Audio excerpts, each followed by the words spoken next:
আসসালামু আলাইকুম, স্বাগত জানাচ্ছি চ্যানেলের সংবাদে মৃদিতা রেজা।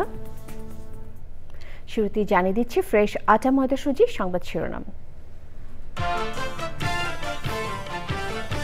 আগামী সপ্তাহে জাতীয় সংসদ নির্বাচনের রোড ম্যাপ ঘোষণা জানালেন ইসি সচিব। প্রবাসীদের ভোটের প্রক্রিয়া নিয়েও আলোচনা। 7 দিনের মধ্যে ভোলাগঞ্জ থেকে লুট হওয়া সাদা পাথর খুঁজে আগের জায়গায় ফেলতে হাইকোর্টের নির্দেশ। লুটকারীদের তালিকা দাখিলের নির্দেশনা। রংপুরের তারাগঞ্জে গণপিটুনিতে দুজনের মৃত্যুর ঘটনায় 2 এসআই সহ 8 পুলিশ সদস্য সাময়িক বরখাস্ত, 4 আসামি 3 দিন করে রিমান্ডে। গুলশানে চাঁদাবাজির ঘটনায় কোনো উপদেষ্টা জড়িত কিনা স্পষ্ট করতে বিএনপির আহ্বান। নির্বাচন নিয়ে টালবাহানাকারীরা স্বৈরতন্ত্রকে ফিরিয়ে আনতে চায় মন্তব্য। এবং সবুজে সাজাই বাংলাদেশ স্লোগানে রাঙামাটিতে প্রকৃতি ও জীবন ক্লাবে বৃক্ষরোপণ ও চারা বিতরণ। স্বাগত জানিয়েছেন বিশিষ্টজনেরা।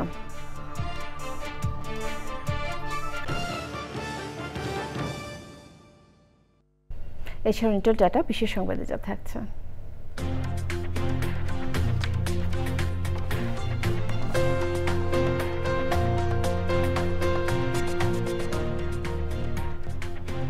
রক্তদাতা ও প্রাপকের মধ্যে যোগাযোগ স্থাপনে অ্যাপ উদ্বোধনের খবর।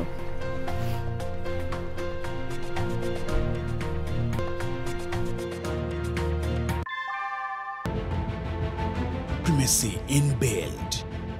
German technology, Bangladesh's first thermix rod, Salam Steel Thermax. সংবাদ শিরোনামগুলো জানাচ্ছিলাম। এখনকার এই সংবাদ আয়োজন একই সঙ্গে চ্যানেলের ইউটিউব চ্যানেল এবং চ্যানেলের ওটিটি প্ল্যাটফর্ম আইস্ক্রিনের লাইভ স্ট্রিম হচ্ছে। নির্বাচন কমিশনের সিনিয়র সচিব আখতার আহমেদ জানিয়েছেন, আগামী সপ্তাহে সংসদ নির্বাচনের রোডম্যাপ ঘোষণা করবে ইসি।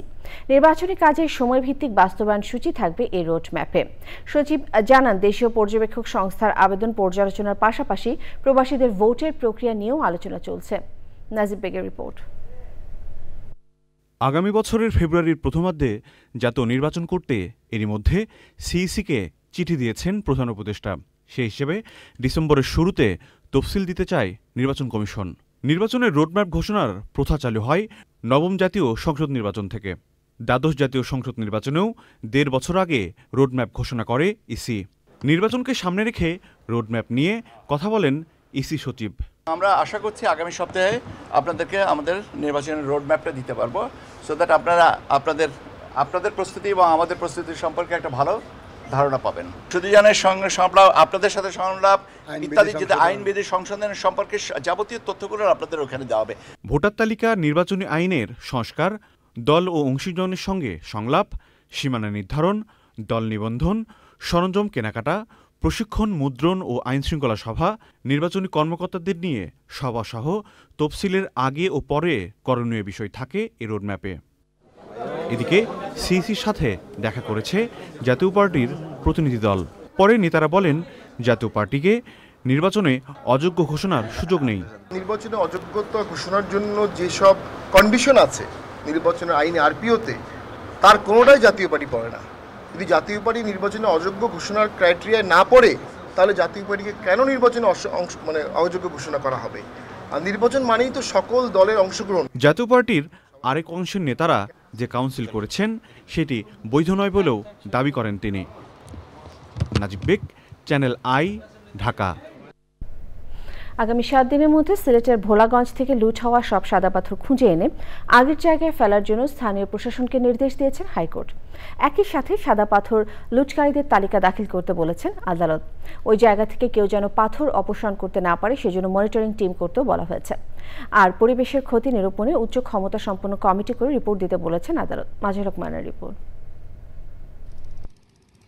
ঝর্ণার পানির স্রোতে এই নদী বেয়ে ভোলাগঞ্জের 0 পয়েন্টে নেমে আসে সাদা পাথর। গত বছরের 5ই আগস্টের পর থেকে শুরু হয় পাথর লুটের ঘটনা। অল্প কয়েকদিনে ভ্রমণ পিপাসুদের পছন্দের জায়গাটি পরিণত হয় ক্ষতবিক্ষত স্পটে।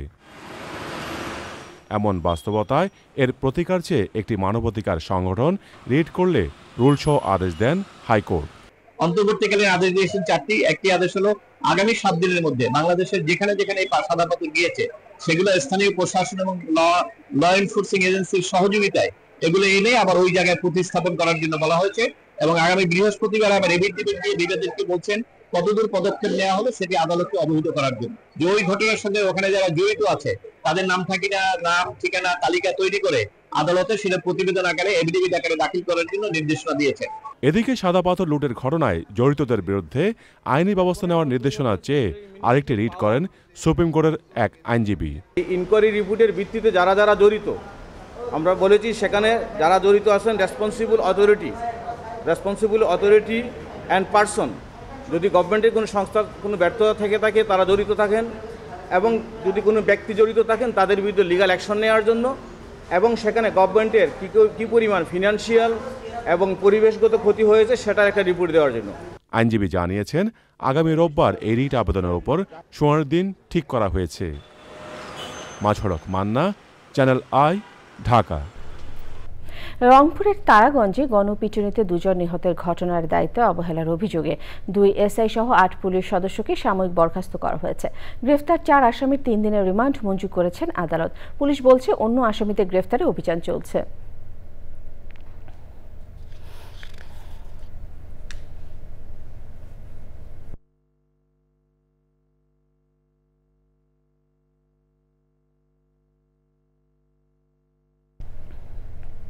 চট্টগ্রাম মেট্রোপলিটন পুলিশের কমিশনার হাসিব আজিজ ওয়ারলেস বার্তায় পুলিশ বাহিনীকে আত্মরক্ষার্থে অস্ত্রসহ সন্ত্রাসীদের দেখামাত্র গুলি করার নির্দেশনা দিয়েছেন। ওয়ারলেস বার্তায় তিনি বলেছেন, কোনো রাবার বুলেট দিয়ে কাজ হবে না। প্রতিটি থানার পুলিশ, টহল পুলিশ এবং বিট পুলিশ সবাই পর্যাপ্ত অস্ত্র গোলাবারুদ নিয়ে ডিউটিতে যাবে। সিএমপি কমিশনার আরও বলেন, 2024 সালের 5 আগস্টের আগে যে অস্ত্রের প্রাধিকার ছিল, ওই অস্ত্রের গোলাবারুদের প্রাধিকার অনুযায়ী থানার মোবাইল পার্টি, পেট্রোল পার্টি ও ডিবি টিমগুলোর সব ব্যাংকের পুলিশ অস্ত্র বহন করবে।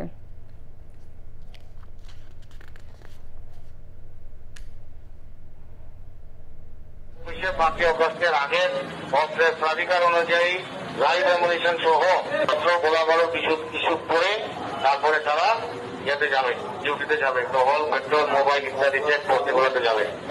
অস্ত্র রাবার বুলেট দিয়া আমাদের কাজ হচ্ছে না। পুলিশের পার্টির সামনে এই অস্ত্র বের করা মাত্র গুলি হবে, অস্ত্র বের করা মাত্র গুলি হবে, এতে কোনো সন্দেহ নেই।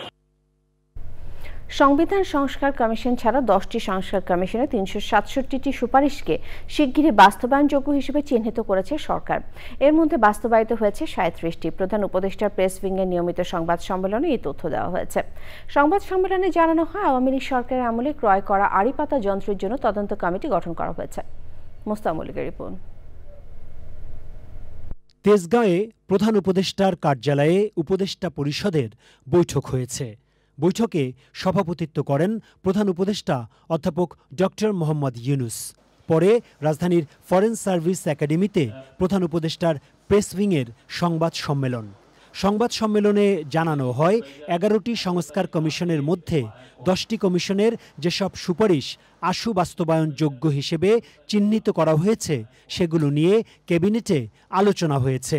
121টি সুপারিশ বাস্তবায়নাধীন আছে, তার মধ্যে 16টি অলরেডি বাস্তবায়ন হয়েছে, 14টি আংশিক বাস্তবায়ন হয়েছে এবং বাকিগুলো বাস্তবায়নাধীন। আরও জানানো হয় যে আরও 246টা আশুকরণীয় রিফর্ম আরও এসছে, এগুলো বাস্তবায়নাধীন, এটা জানানো হয় ক্যাবিনেটকে।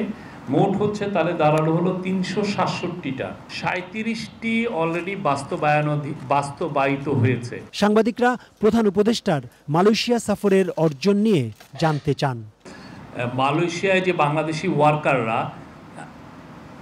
মালয়েশিয়ান যে ওয়ার্কাররা যে বেনিফিটগুলো পান, সোশ্যাল বেনিফিট বা যেই সোশ্যাল প্রোটেকশন পান, ঠিক সেই ধরনের বেনিফিট তারা এখন থেকে এনজয় করবেন।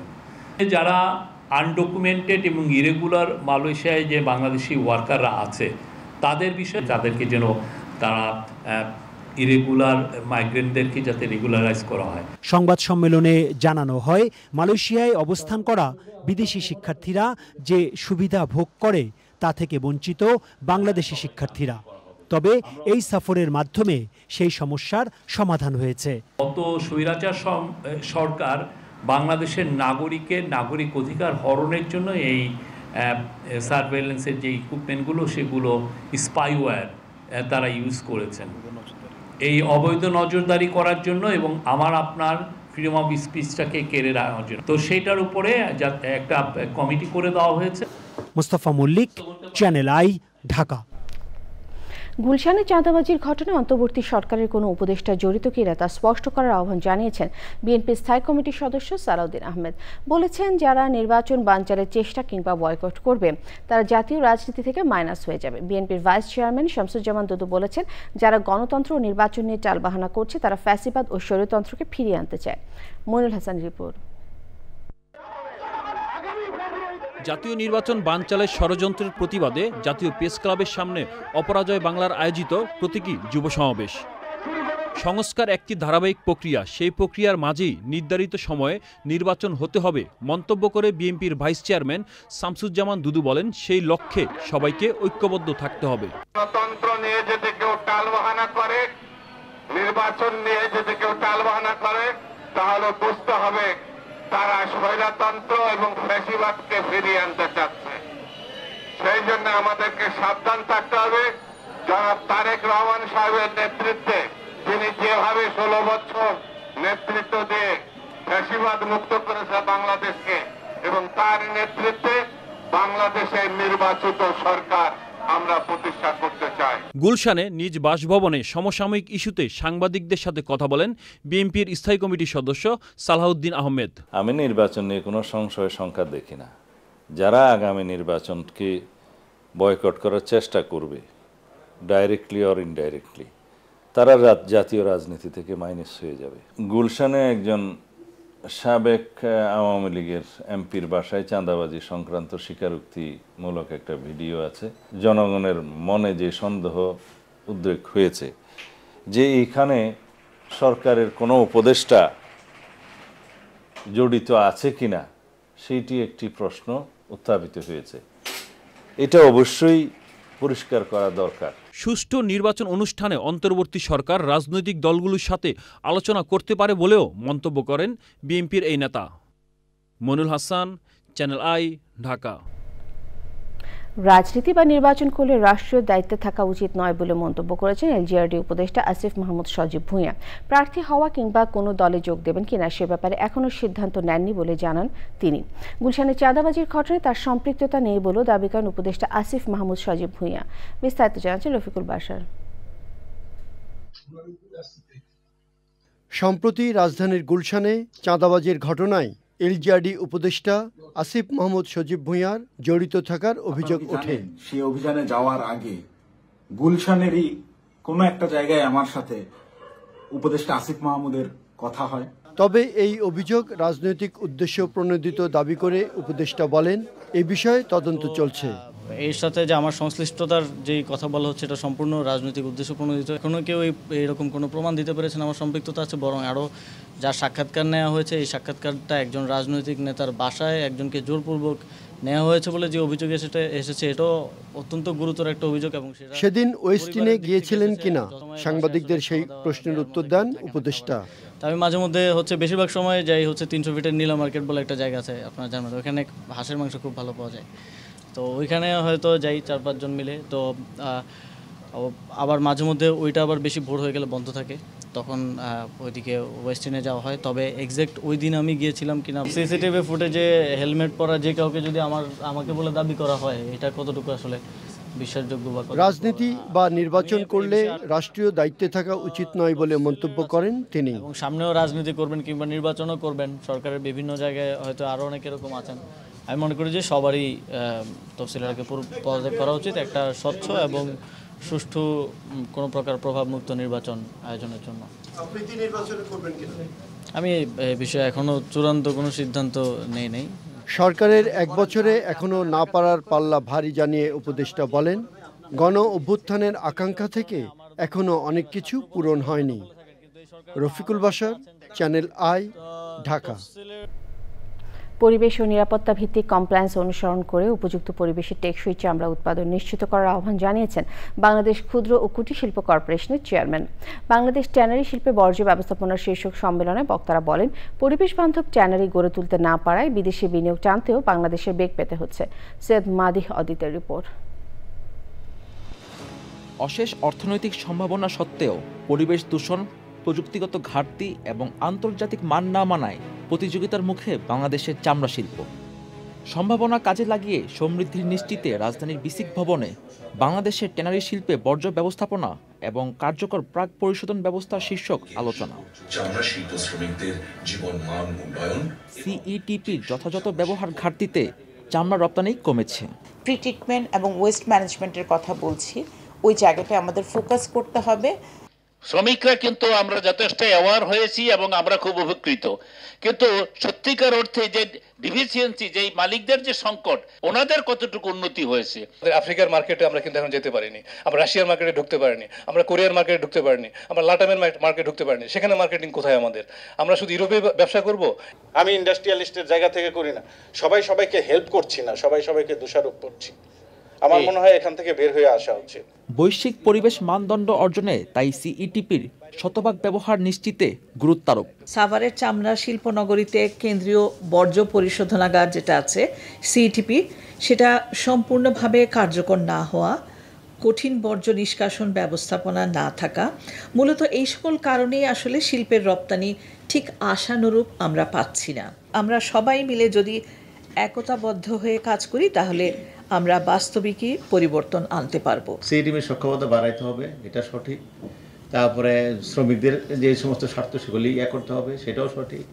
এনভায়রনমেন্টাল কমপ্লায়েন্স সেগুলি করতে হবে, সেটাও সঠিক। LWG এবং অন্যান্য সার্টিফিকেশনের জন্য যে সমস্তগুলি দরকার সেটাও করতে হবে। আর হলো আমাদের এন্টারপ্রেনার যারা আছে তাদেরকে আরও আন্তরিক হইতে হবে মার্কেটিংয়ের জন্য।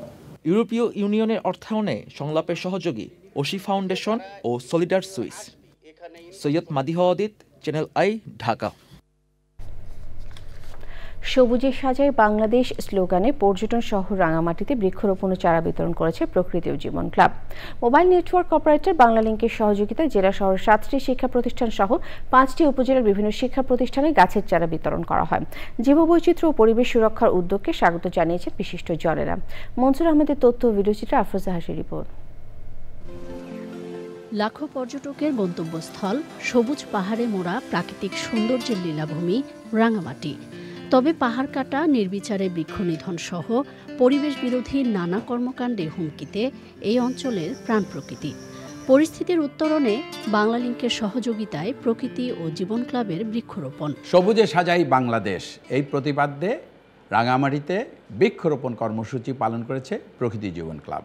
এই যে গাছ, সারা পৃথিবীতে যত গাছ আছে তা কিন্তু 25% কার্বন ডাই অক্সাইড শুষে নিচ্ছে। এই যে শুষে নেওয়া এই কার্বন ডাই অক্সাইড, এটা কিন্তু বিশাল একটা ক্ষতির থেকে আমাদের রক্ষা করছে এই গাছগুলো। সুতরাং আমরা যত বেশি গাছ লাগাবো তত কিন্তু এর থেকে উপকৃত হব আমরা। আসুন সবাই হাতে হাত মিলিয়ে একসাথে এই বৃক্ষরোপণ কর্মসূচিকে এগিয়ে নিয়ে যাই। সবুজায়ন উৎসব ঘিরে উচ্ছ্বসিত তরুণ প্রজন্ম। গাছ আমাদের অক্সিজেন দেয়, তাই আমরা গাছ লাগাতে চাই। বনানীকে আরো সমৃদ্ধ করার জন্য চ্যানেল এর উদ্যোগকে পার্বত্যবাসীর পক্ষ থেকে আমরা স্বাগত জানাই। সত্যি বলতে আমরা একটা গাছ লাগাচ্ছি না, আমরা প্রকৃতি একটা ভবিষ্যৎ রোপণ করছি, যেটা আমাদের ভবিষ্যতে অক্সিজেন এবং পরবর্তী প্রজন্মকে সুফলের পথে নিয়ে যাবে। পরিবেশগত সংকট নিরসনে সময়োপযোগী উদ্যোগের প্রশংসায় বিশিষ্টজনরা। এই উদ্যোগটাকে আমরা স্বাগত জানাই। ভবিষ্যতে যেন এই কর্মকাণ্ড অব্যাহত থাকে। আমাদেরকে গাছ লাগাতে হবে বেঁচে থাকার জন্য। তো কাজে এটা আজকে আমাদের প্রমিস হওয়া উচিত, প্রতিজ্ঞা হওয়া উচিত, প্রত্যেকের বাড়িতেই 2-4টা করে গাছ লাগানো। সবুজায়নকে বেগবান করতে সবাইকে ঐক্যবদ্ধভাবে এগিয়ে আসার আহ্বান পরিবেশবাদীদের। আফরোজা হাসি, চ্যানেল আই।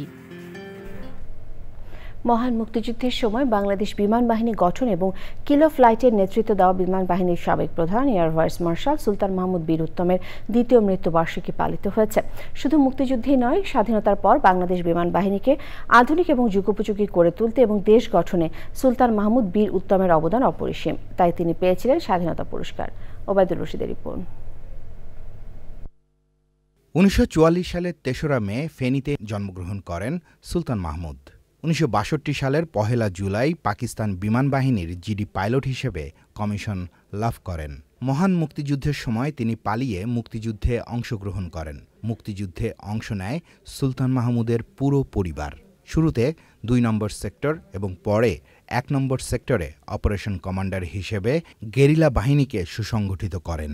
এরপর তিনি গেরিলা অপারেশন করে চট্টগ্রামের মদুনাঘাট পাওয়ার স্টেশন সফলভাবে ধ্বংস করেন এবং গুলিবিদ্ধ হয়ে আহত হন। আমি গণবাহিনীটা দেখাশোনা করে শুরু করলাম, গেরিলা ফোর্স অফ সেক্টর 1। আমি একটা অপারেশন ঠিক করলাম যে যাতে প্রাথমিকভাবে পাকিস্তানিদের একটা ধাক্কা দেওয়া যায়। প্রথম স্ট্রাইকে হিট দ্য ট্রান্সফর্মার, সবচেয়ে বড় যেটা কাছে ছিল। 1971-এর 28 সেপ্টেম্বর ভারতের নাগাল্যান্ড বিমান ঘাঁটিতে গঠন করা হয় বাংলাদেশ বিমান বাহিনীর কিলো ফ্লাইট। 9 জন পাইলট, 67 জন টেকনিশিয়ান, একটি অ্যালোয়েড 3 হেলিকপ্টার, একটি অর্টার ও একটি DC-3 ডেকোটা উড়োজাহাজ নিয়ে শুরু হয় যাত্রা। কিলো ফ্লাইটের নেতৃত্ব দেন সুলতান মাহমুদ। আমার প্রথম কাজ যেটা হয়েছে তাদের ফিজিক্যাল ফিটনেস দেখানো, তারপরে আমি এয়ারক্রাফটের দিকে মনোযোগ দিলাম। যে কাজটা প্রথম করতে হয়েছে সেটা হলো ওই জাহাজগুলিকে, যে জাহাজে দেওয়া হয়েছে ওইটাকে যুদ্ধ জাহাজ হিসেবে তৈরি করা। 71-এর 3রা ডিসেম্বর মুক্তিযুদ্ধের চূড়ান্ত পর্বে প্রথম আক্রমণ করেন বাংলাদেশ বিমান বাহিনীর কিলো ফ্লাইটের সদস্যরা। অত্যন্ত নিচ দিয়ে উড়ে নারায়ণগঞ্জের গোদনাইল তেলের ডিপোতে আঘাত হানেন স্কোয়াড্রন লিডার সুলতান মাহমুদ ও ফ্লাইট লেফটেন্যান্ট বদরুল আলমের নেতৃত্বে এলোয়েড হেলিকপ্টার। সুলতান মাহমুদের সাহসী অপারেশনে ভেঙে যায় হানাদারদের মনোবল।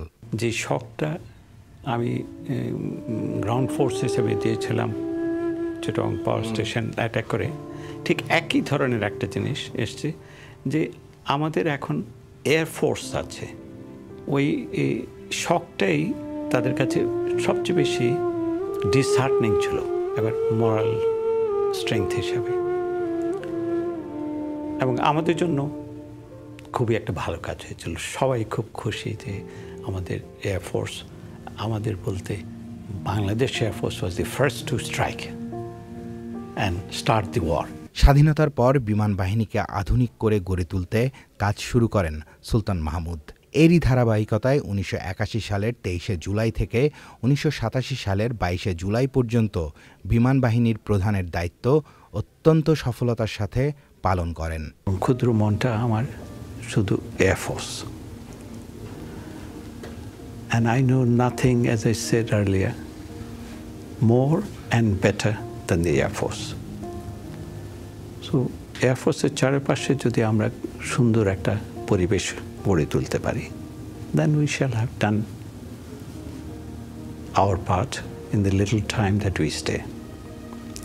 And you can make this an Eden if you want to.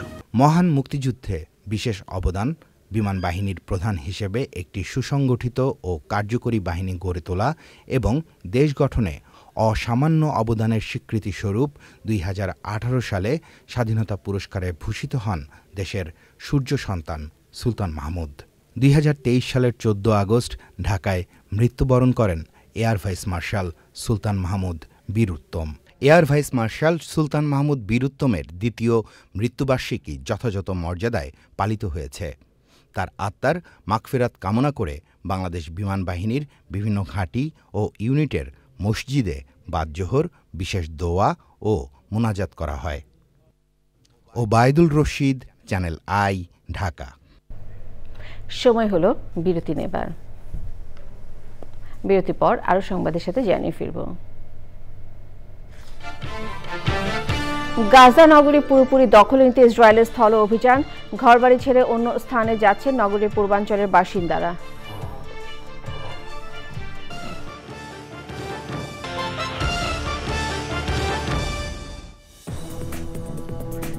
ফিরে এলাম বিরতির পর।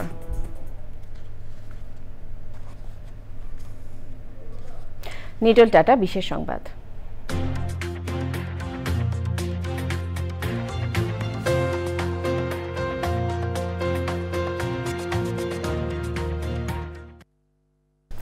রক্তদাতা ও প্রাপকের মধ্যে তাৎক্ষণিক যোগাযোগ স্থাপন ও রক্তের প্রয়োজন মেটাতে নতুন একটি অ্যাপের উদ্বোধন হয়েছে। ব্লাড ব্রিজ নামের মোবাইল অ্যাপটি এই কাজে এআই প্রযুক্তি ব্যবহার করবে। ইন্ডিপেন্ডেন্ট ইউনিভার্সিটি অফ বাংলাদেশ আইইউবিতে থ্যালাসেমিয়া সচেতনতা সপ্তাহের সমাপনীতে অ্যাপটির উদ্বোধন করেন উপাচার্য অধ্যাপক তামিম। পূবালী ব্যাংক বাণিজ্য সংবাদ।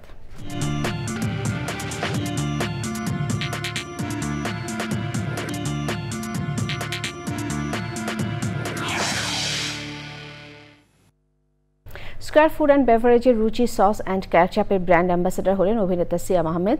রাজধানীতে প্রতিষ্ঠানটির কর্পোরেট অফিসে এ ব্যাপারে চুক্তি সই হয়।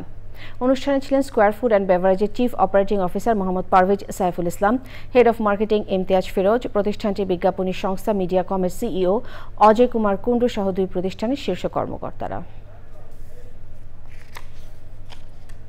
আবারও বিরতি নিচ্ছে, ফিরে এসে যা দেখবেন। ফিরে এলাম বিরতির পর। খেলার খবর।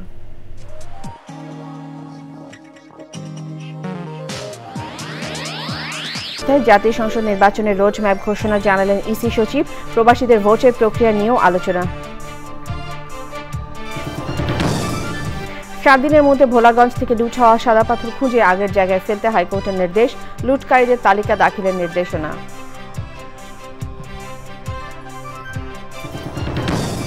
রংপুরের তারাগঞ্জে গণপিটুনিতে 2 জনের মৃত্যুর ঘটনায় 2 এসআই সহ 8 পুলিশ সদস্য সাময়িক বরখাস্ত, 4 আসামি 3 দিন করে রিমান্ডে।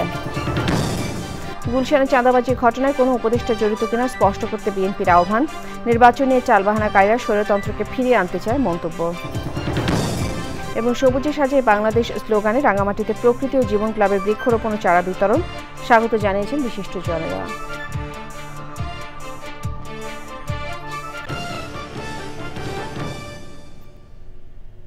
শেষ করছি চ্যানেল আই সংবাদ। ধন্যবাদ।